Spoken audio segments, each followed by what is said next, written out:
I think the primary reason is how it can manage a lot of different Python versions in different environments very flawlessly, and I can really easily switch between those all.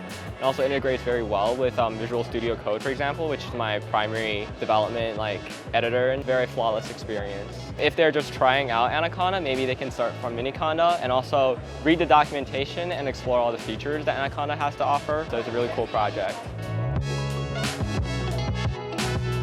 It's called a distribution platform because it distributes stuff to you. It is surprisingly easy. Friends at work kind of tease me about Anaconda, and actually I wound up in the hospital at one point. I got a stuffed Anaconda snake as a gift.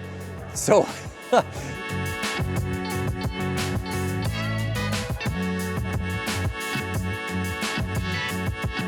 super easy to install and set up. If people are like, oh, coding is scary, honestly, it's just install it and it just works. There's not really much that you have to do to get it running, and it feels more like you're using a notebook. It's a little more approachable, I think. So I definitely recommend it.